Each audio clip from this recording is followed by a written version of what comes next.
tudo bem. Então eu achei que eu tinha descoberto o ovo de Colombo, né? E para mim já estava minimamente respondida a minha questão. E eu simplesmente estava esperando uma oportunidade para publicar um livro que para mim já estava pronto. E assim, eu sou chamado a fazer uma palestra sobre controle social da classe política. E ao refletir sobre essa questão, você não pode pensar em controle social da classe política numa sociedade democrática sem pensar em povo. Quem controla, quem deveria controlar as classes dirigentes é o povo. Esse é o tal do controle social. Então eu começo a refletir essa questão e buscando ver quais são os instrumentos de controle que o povo teria sobre a classe dirigente. E um dos principais instrumentos de controle que a gente tem é o saber, é o conhecimento. E aí eu tinha que então procurar saber como é que funciona, como é que se caracteriza o saber popular. Como é que esse saber está sendo capaz ou não de controlar a classe política. Para isso, eu vi logo que eu tinha que fazer uma análise da linguagem da sabedoria popular. E para isso eu me vali de uma infância que tive. Eu sou do Cerro, interiorzão de Minas, Vale do Jequitinhonha, né? Alto Jequitinhonha. E tive uma infância muito solta, muito livre. Eu diria que isso que eu vivi não é uma especificidade da minha história individual. Era o comum das crianças naquele momento.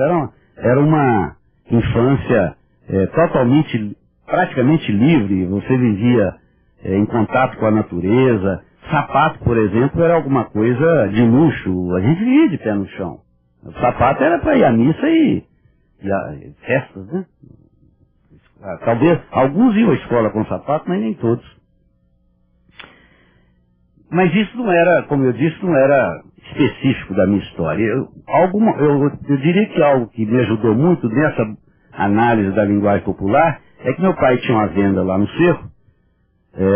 E a grande freguesia, a grande clientela dele era composta daquelas pessoas que viviam ao redor do cerro, pequenos sitiantes, e que vinham ao cerro para vender seus produtos, verdura, fruta, rapadura, farinha, tudo artesanal.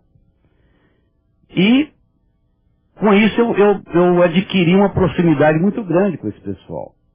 Chegando, inclusive, a ter, eu diria que até um relacionamento de intimidade.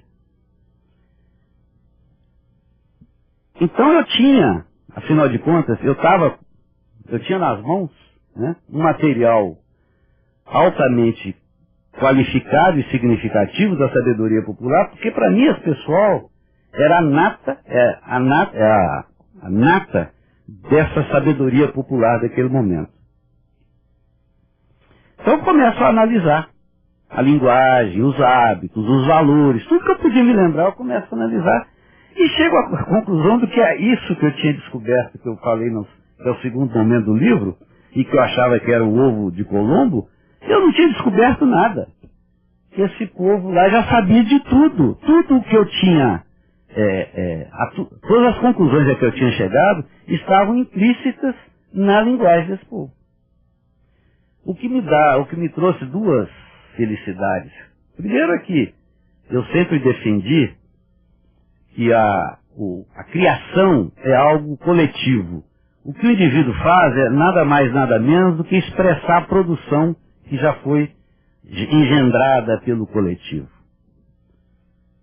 Essa é uma primeira. Uma segunda é que, até então, as minhas conclusões se pautavam muito numa busca teórica, mas também muito na minha vivência individual. Ora, quando eu vejo que as minhas conclusões batem, elas são respaldadas por toda uma história da humanidade, porque a sabedoria popular, ela avança no sentido de cada geração que vem aprimorar o conhecimento anterior, decantando. Então eu fiquei muito seguro do que eu estava, do que estava acontecendo comigo em termos de reflexão e em termos de visão de mundo. Aí eu vi que eu tinha que fazer um terceiro momento do livro, que é a parte que eu falo da sabedoria popular e energia material humana, né?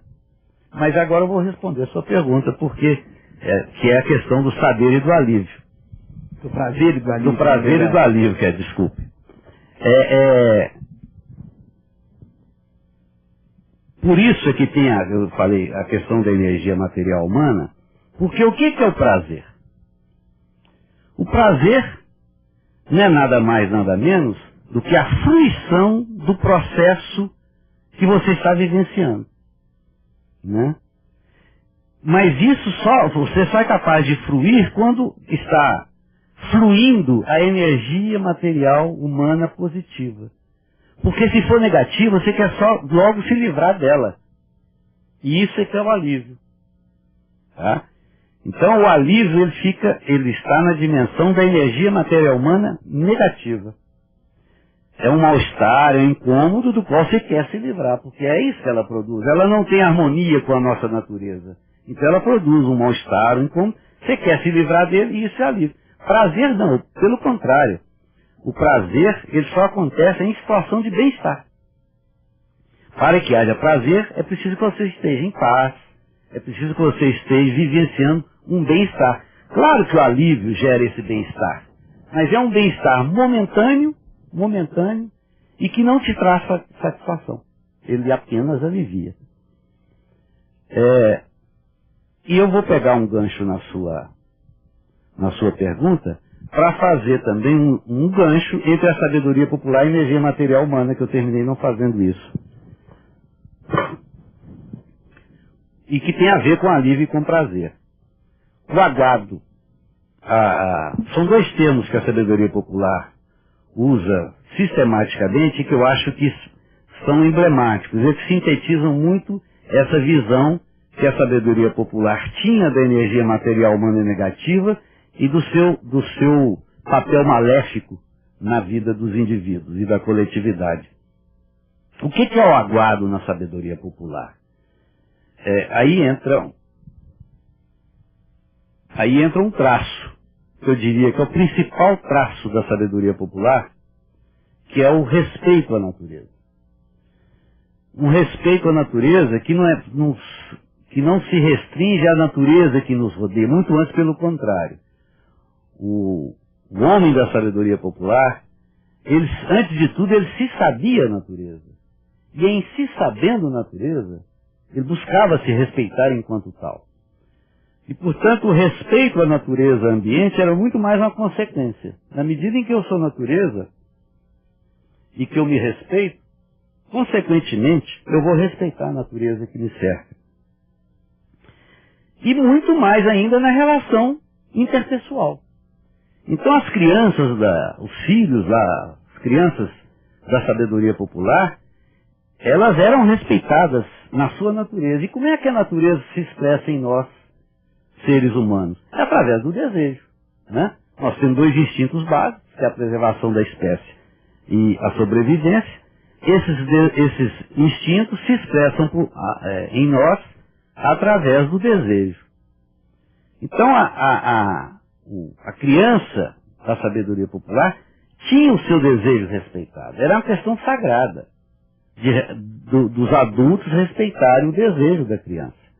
É óbvio que tudo dentro dos seus limites. E não estou querendo falar aqui da voluntariedade, é outra coisa, exatamente. A pessoa que não tem seu desejo respeitado, ele termina sendo um voluntarioso. Tá? Mas na medida em que, de alguma forma, em algum momento, esse desejo era reprimido, o sábio da sabedoria popular foi percebendo que esse desejo reprimido gerava alguma coisa ruim, que é essa tal da energia negativa, energia material humana negativa.